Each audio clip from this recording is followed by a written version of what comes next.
하나님 우리 아버지와 주 예수 그리스도로부터 오는 은혜와 평강이 오늘 주일 공동 예배에 참석하신 팔복교회 성도님들 위에 함께하기를 바랍니다. 오늘은 교회력으로 주연절 후 마지막 주일이면서 주님의 산상변화 주일이기도 합니다. 교회력에 따르면 전통적으로 교회는 이 주님의 산상변화 주일에는 예수님께서 산에서 영광스러운 모습으로 변화하신 사건을 복음서 말씀으로 봉독합니다. 그런데 이 사건은 오늘 마가복음 외에도 마태복음과 누가복음에도 함께 기록되어 있습니다. 이처럼 공관복음 세 곳에 모두 기록되어 있다는 것은 오늘 사건이 그만큼 예수님의 공생에 있어서 중요한 사건이었음을 우리에게 알려줍니다. 그러면 저와 함께 오늘 말씀을 잠깐 살펴보도록 하겠습니다. 오늘 본문에 따르면 엿새가 지난 후에 예수님께서는 당신의 제자들 중에서 베드로와 야고보 그리고 요한만을 따로 데리시고 어떤 높은 산으로 올라가셨습니다. 그리고 그 후에 당신의 제자들 앞에서 이 땅에서는 볼 수 없는 아주 영광스러운 모습으로 변형이 되셨다는 겁니다. 그런데 이뿐만 아니라 구약 성경에 위대한 두 인물인 모세와 엘리야가 갑자기 나타나서 예수님과 함께 말씀을 나누었다는 것입니다. 이제 이런 모습을 바라본 베드로는 랍비, 즉 선생님, 저희가 여기 있으면 얼마나 좋겠습니까? 제가 초막 셋을 지어 세 분을 모시겠습니다 라고 예수님께 청을 드렸다는 것입니다.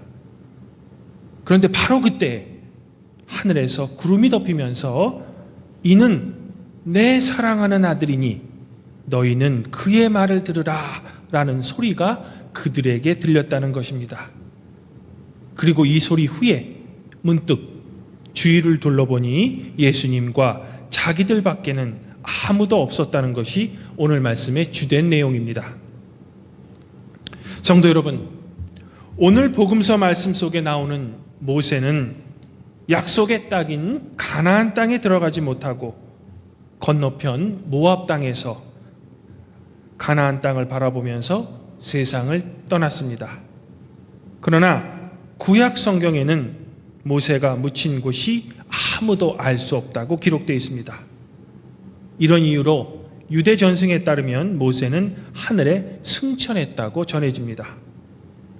또한 엘리야도 열왕기하 2장에 따르면 하늘로 승천한 위대한 선지자였습니다. 이렇듯 오늘 말씀 속의 모세는 토라, 즉 율법서의 대표적인 인물이며 엘리야는 선지자의 대표적인 인물이기에 예수님이야말로 구약 성경의 율법서와 예언서가 말씀했던 바로 그분, 즉 구약의 성취임을 제자들에게 나타내주고 있는 것입니다. 성도 여러분, 그런데 예수님께서는 왜 제자들을 데리고 높은 산으로 올라가셔서 당신의 변형된 모습을 그들에게 굳이 보여주시고자 하셨을까? 이런 저의 질문에 대한 해답을 찾기 위해서 우리는 오늘 말씀 바로 앞부분인 마가복음 8장 27절 이하의 말씀을 함께 살펴볼 필요가 있습니다. 여기서 예수님께서는 제자들에게 두 가지 질문을 하십니다. 첫 번째 질문은 세상 사람들이 당신 자신을 누구라 하느냐라는 질문이며, 두 번째 질문은 너희, 즉 제자들은 당신 자신인 예수님을 누구라 하느냐라는 질문입니다. 이렇듯 예수님의 이러한 두 가지 질문은 당신 자신의 정체성을 묻는 질문입니다. 성도 여러분들도 잘 아시겠지만 예수님의 이러한 질문에 베드로가 그 유명한 신앙 고백을 합니다. 주는 그리스도십니다. 곧 당신은 메시아, 기름 부음 받으신 이스라엘의 왕이십니다 라고 고백을 합니다. 그러자 베드로의 이 고백을 들으신 예수님께서는 그동안 제자들에게 단 한 번도 말씀하지 않으신 아주 놀라운 말씀을 하십니다. 그것은 바로 예수님 당신 자신이 예루살렘에 올라가서 많은 고난을 받은 후에 장로들과 대제사장들과 서기관들에 의해 죽임을 당하고서는 사흘 만에 다시 살아나야 할 것이라는 뜻밖의 말씀을 제자들에게 전해줍니다. 이런 예수님의 당혹스러운 말씀에 베드로는 참지 못하고 예수님께 항변합니다. 아마도 그는 이렇게 항변했던 것 같습니다. 예수님, 그것은 말도 되지 않습니다.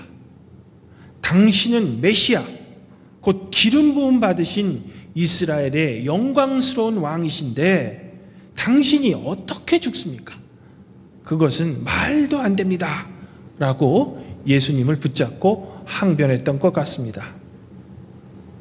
이처럼 베드로를 포함한 제자들의 생각에는 이제까지 자신들의 모든 것을 포기하고 오직 예수님만을 그리스도, 즉 이스라엘의 왕으로 믿고 지금까지 죽을 고생을 하며 따랐는데 그 예수님께서 이제 예루살렘에서 고난을 받고 죽으신다니, 이런 허무하고 어처구니 없는 예수님의 말씀은 결코 있을 수 없다는 것입니다.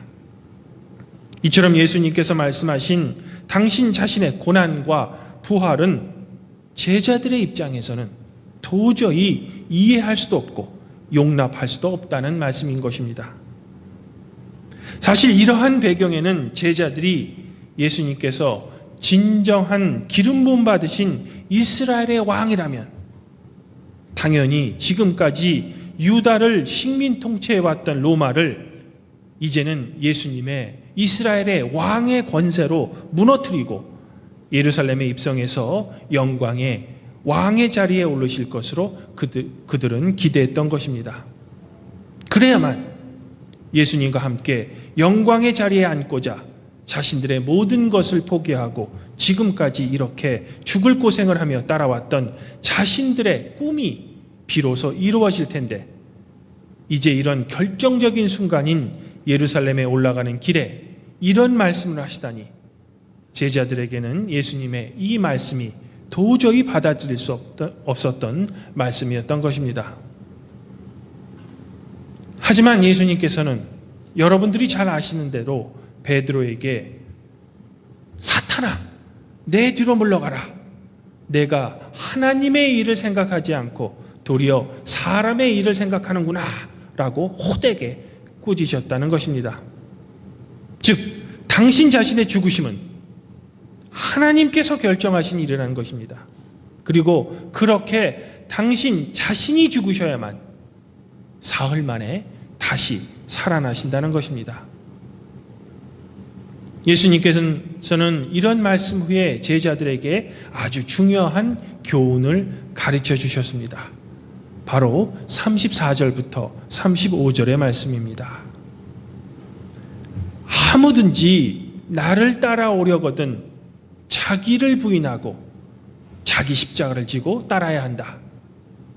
누구든지 자기 목숨을 구원코자 하면 잃을 것이요, 누구든지 주님과 복음을 위하여 제 목숨을 잃으면 구원을 얻게 될 것이다. 사랑하는 성도 여러분, 이처럼 오늘 말씀에서 예수님께서 당신의 변형된 모습을 굳이 당신의 제자들에게 보여주신 진정한 이유는 엿새 전에 가이사랴 빌립보 지방에서 예수님께서 제자들에게 말씀하셨던 바로 당신의 부활의 모습을 미리 보여주고 계신 것입니다. 즉 예수님 당신 자신이 고난을 받고 죽임을 당한 후에야 비로소 사흘 만에 다시 살아나시는 모습을 제자들에게 보여주므로 고난과 부활은 하나님의 일이라는 것을 구체적으로 제자들의 눈을 통해 확인시켜 주기 위함입니다. 사실 예수님께서는 이미 베드로와 야고보와 요한에게 죽은 회당장의 딸을 살리시면서 부활의 경험을 시켜주신 적이 있습니다. 마가복음 5장 37절 이하에 보면 예수님께서는 그 사건에서 이 세 명의 제자만 그 현장에 머물러 있도록 했습니다. 즉 그 사건을 통해 하나님의 능력은 죽은 자도 다시 살릴 수 있음을 그 제자들에게 보여주었던 겁니다. 그리고 이제는 예수님 자신이 예루살렘에 올라가 고난을 받고 죽게 되지만 그 죽음은 결코 죽음으로 끝나지 않고 사흘 만에 하나님의 능력으로 다시 살아날 것이라는 것과 그리고 그것이야말로 하나님의 일이라는 것을 이 변화 사건을 통해 제자들에게 분명히 보여주고자 하신 것입니다. 그러므로 예수님께서는 이미 당신 자신이 제자들에게 가르쳐 주신 교훈인 자기를 부인하고 자기 십자가를 지고 예수님을 따르라는 것을 제자들에게 확신시켜주고 있는 것입니다. 성도 여러분, 이처럼 예수님의 고난과 죽음은 영원한 죽음이 아니라 부활로 가는 필연적인 과정이라는 겁니다. 죽지 않고서야 어떻게 다시 사는 부활이 존재할 수 있겠습니까? 부활을 위해서는 먼저 반드시 죽음이 있어야만 하는 것입니다. 그러나 불행하게도 제자들은 이 진리를 깨닫지 못했습니다. 아니, 오늘 말씀 속의 제자들뿐만 아니라 현대를 살고 있는 우리들 또한 이런 진리를 진정으로 깨닫지 못합니다. 그래서 예수님의 순환과 죽음을 가로막아서서 세상의 영광의 자리에 앉기를 바랐던 베드로처럼 예수님을 믿는다고 하면서 우리는 여전히 세상의 영광의 자리를 차지하려고 부단히 애를 씁니다. 그것도 남을 밟고 올라가는 것도 서슴지 않습니다. 이런 우리들이니 어떻게 우리 자신을 부인할 수 있겠으며 예수님께서 지셨던 우리의 십자가를 지고 예수님을 따를 수 있겠습니까? 어쩌면 우리는 그저 오늘 말씀 속에 황홀한 종교적 신비감에 도취된 세 명의 제자처럼 오로지 영광의 산에 머물러 있기만을 그저 바랄 뿐입니다.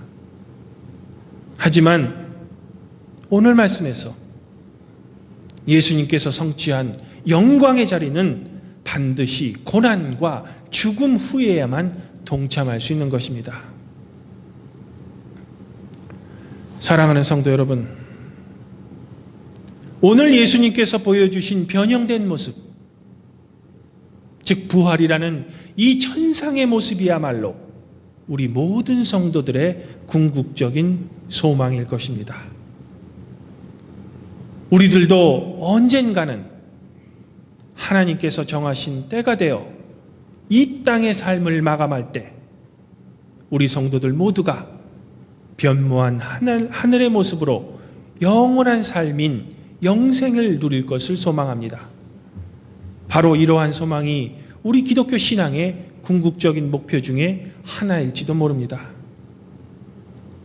그렇다면 부활에 동참하려고 하는 우리 성도들은 이제 구체적으로 어떻게 해야 할까? 그것은 바로 변화산에서 제자들에게 들려졌던 하늘의 음성, 즉 이는 내 사랑하는 아들이니 너희는 저의 말을 들으라 라는 하나님의 말씀을 기억해야 할 것입니다. 그리고 하나님께서 들으라고 우리에게 명령하신 예수님의 말씀이란 이 변화산 사건 엿새 전에 제자들에게 하셨던 바로 그 말씀, 곧 자기를 부인하고 자기 십자가를 지고 나를 따르라. 자기 목숨을 구원코자 하면 잃을 것이요 잃고자 하면 구원하리라는 예수님의 이 명령을 믿고 따라야 하는 것입니다. 성도 여러분, 이처럼 우리 모든 성도들은 예수님의 말씀처럼 자기를 부인하고 여러분의 십자가를 지고 예수님을 따라야 할 것입니다. 그리고 이러한 자기 부인과 자기 십자가는 예수님께서 보여주셨던 것처럼 하나님과 이웃을 위하여 자신을 희생하는 고난의 십자가일 것입니다. 이렇듯 오늘 말씀 속에서 예수님의 변화 사건은 우리 성도들에게 예수님이 누구인가라는 예수님의 정체성을 분명히 알려주는 것 외에도 영광스러운 부활에 동참하기 위해서는 반드시 주님께서도 이 세상에서 겪으셨던 고난에 함께 동참해야 한다는 것입니다. 영광스러운 예수님께서도 이 험난한 세상을 살아가실 때 고난을 겪으셨는데 하물며 죄인인 우리가 부활에 동참하기 위해서는 어떻게 고난을 피할 수 있겠습니까? 이런 의미로 사도 바울은 예수님께서 성취한 영광의 자리에 함께 동참하기 위해서는 반드시 고난의 자리에도 함께 동참해야 함을 기독교인들에게 가르쳤던 것입니다. 또한 앞서 천상의 모습으로 예수님과 함께 대화했던 모세와 엘리야도 그런 고난의 삶을 살았기에 천상의 모습으로 영원한 삶을 누리고 있는 것입니다. 이처럼 엘리야와 모세 그들 역시 예수님처럼 자신들의 시대에서 철저히 자기를 부인하고 자기 민족을 위하여 고난 속에서 또한 죽음의 위협 속에서 하나님의 뜻을 따라 살다가 하나님의 부름을 받은 사람들인 것입니다. 그러므로 우리가 진정으로 부활을 소망하는 성도라면 우리 또한 나 자신의 유익만을 추구하는 이기적인 삶을 이제는 버리고 이웃을 위한 작은 사랑의 실천이 우리 삶의 가운데 있어야 할 것입니다. 성도 여러분, 이번 주 수요일인 14일은 사순절이 시작되는 성회 수요일입니다. 이 성회 수요일 예배 때 우리는 이마 위에 제를 바르면서 목사님으로부터 이런 말을 듣습니다. 그대는 흙으로 지음받았으며 흙으로 돌아갈 것을 기억하십시오. 성회 수요일과 함께 시작되는 이 사순절 기간 동안에 우리는 우리의 신앙을 다시 한번 점검해 보아야 할 것입니다. 그리하여 이제는 주님의 말씀에 귀를 기울이고 우리 또한 고난에 동참하신 주님의 뒤를 따라 나의 것을 이웃을 위해 포기하는 사랑의 십자가를 지시기를 이 시간 권면드립니다. 그리고 이러한 삶을 우리가 살아갈 때 우리 성도들 모두는 그 어느 날인가 이 세상을 떠나갈 때 하나님께서 우리의 삶의 과정에서 작은 십자가의 고난의 흔적이 있는 우리의 믿음을 보시고 변화산에서의 예수님처럼 영광스러운 부활을 허락받게 되는 성도님이 되시기를 주님의 이름으로 간절히 축원드립니다. 그리하면 모든 지각에 뛰어나신 하나님의 평강이 그리스도 예수 안에서 성도 여러분들의 마음과 생각을 지키실 것입니다.